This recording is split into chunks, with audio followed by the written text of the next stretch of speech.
Welcome to Pascal's China Lens, and this week's question is about China's intentions to rule the world. So the question is, does China have imperialistic intentions?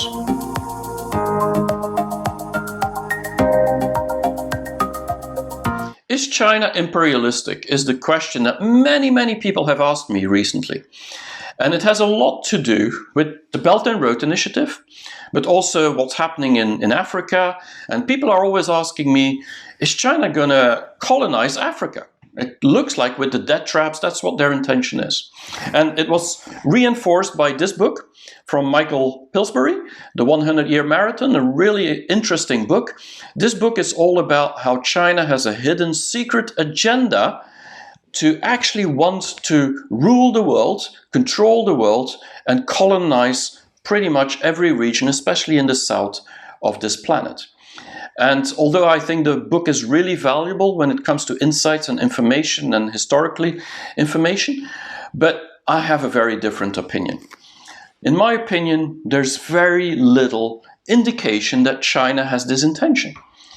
And we have to look at the history to understand it. Now, we in Europe, and especially UK, but also Germany and France and Spain and Portugal, even a country like Belgium, have colonized all over the planet.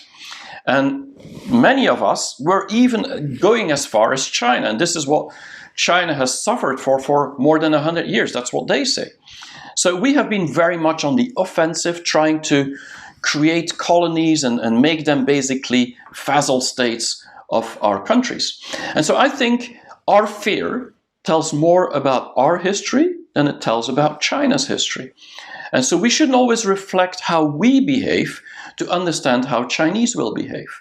If you look at Chinese history, the Admiral Zheng He, he was the biggest admiral in Chinese history, had the biggest ships of the world, much bigger than Christopher Columbus. It was also 100 years before Columbus. He went through the whole world, sailed the whole world, and never ever took control over any region or country.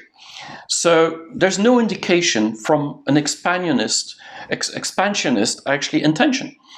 Now, if you look internally, what you see in the past 2,200 years of history, or 2,500 years of history, you see a lot of fights between tribes. These tribes became big kingdoms or emperors, and was often between the north and the south, the east and the west, but it was always between Han Chinese, the same ethnicity. And this had a lot to do with the same thing why we fought in Europe in the time. It was about land, it was about resources, it was about survival and stability of the country, their country. And so this is not a sign for expansionism or imperialism in my view.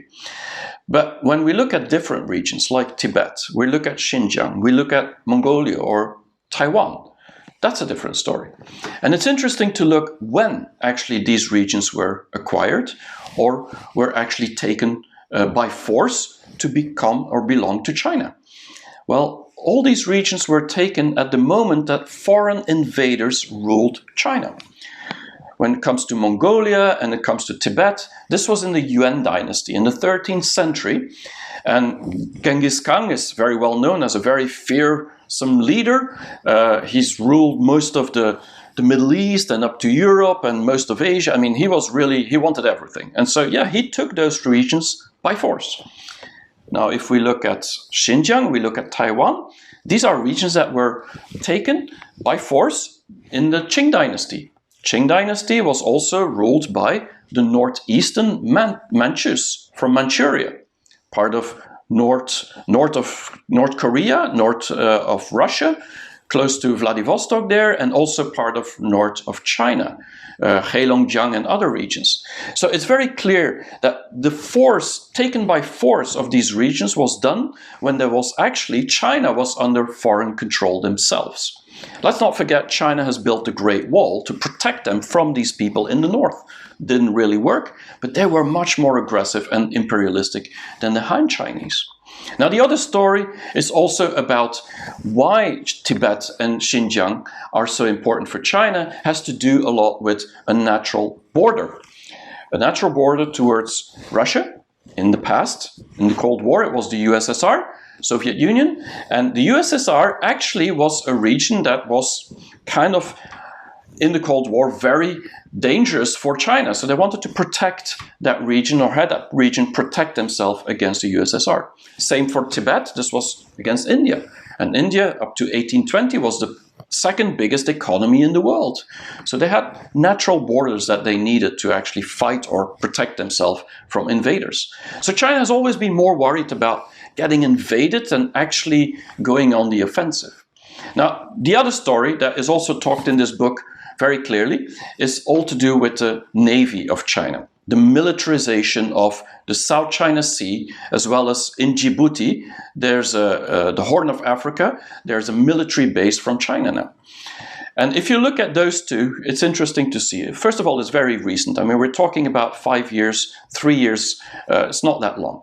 But what we see in the South China Sea is that in 2015, Xi Jinping and Obama had a discussion about creating regulation for that region. And the reason is there's the Spratly Islands and the Paracel Islands and some recovered land that China is now owning. And so it's kind of like has its presence there. Has a lot to do from a Chinese perspective to defend the areas so that their containers, which most of them, I think it's about 70% of them, pass through that region to go to the rest of the world. And they're worried that America would actually put Navy ships there and would block their trade to continue with the world. So it's again, from a Chinese perspective, a defensive move. Now in 2015, Xi Jinping and Obama discussed this, and Xi Jinping said, yeah, we're not going to militarize the region, but within a couple of months, US sent actually Navy ships to 12 miles up to the shores of these islands. And so China reacted by militarizing it because they were worried that this was an attack or something that they would not be able to contain anymore. So I think we have to look at it again from a defensive point of view. Now, who's right and who's wrong? Everybody claims they are right. But the reality is that China is very concerned about this trade stopping because of the US. Well, it's about Djibouti, it's the same thing. I mean, they're investing so much money into Africa that this trade is very important. And let's not forget, there's the pirates of Somalia that have been influencing this trade for many, many years now. And it's not just China, Japan and America also have military bases in Djibouti. And talking about military bases of the US actually has 80 military bases around the world. And many of them around China, in Japan, in South Korea, lots of places around China. So China feels threatened in a way. So telling that China wants to expand is a little bit easy when we look at the intentions that America has had so far. And let's not forget, up to recently, just I think a year ago, Trump wanted to buy Greenland. I mean, of course, it's Trump, but if that is not imperialistic, I don't know. China doesn't seem to have that same intention. So I don't believe, personally, that China will actually expand outside of its country. Besides the areas like Taiwan and Tibet and Xinjiang that they already claim to be theirs and they want to protect and keep amongst China, I don't think they will go much further. And the reason is because China doesn't want internal interference in their policy, in their governance, because they're so afraid, looking at the 100 years of shame of China, where the foreigners invaded China, that this would happen again, that the foreigners would start telling what China has to do. And they're very worried that this will put China in decline again. And so I think China does not want any interference. And because of that, they don't want to interfere in other governments. And that means they don't want to control and manage the other governments or police them, just like America wants. It's way too much a headache for China to do this. They're concerned about their own country and their own population. Now, of course, nobody knows if that is true, and maybe Michael Pillsbury will be right over time. I don't think so. And most of the Chinese don't feel to give me that same impression. So who's right, who's wrong? I'll let you decide. But this is some information I want to give you so you have an idea about how I believe that China is cares much more about their own than they care about controlling others.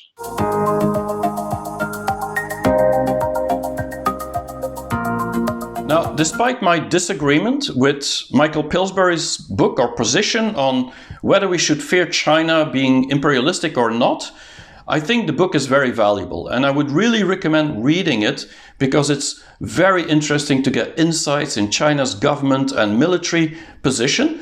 I don't agree with many of these things, but I do think the insights are very useful. So I hope you liked it, and I hope to see you next week for another episode of Pascal's China Lens.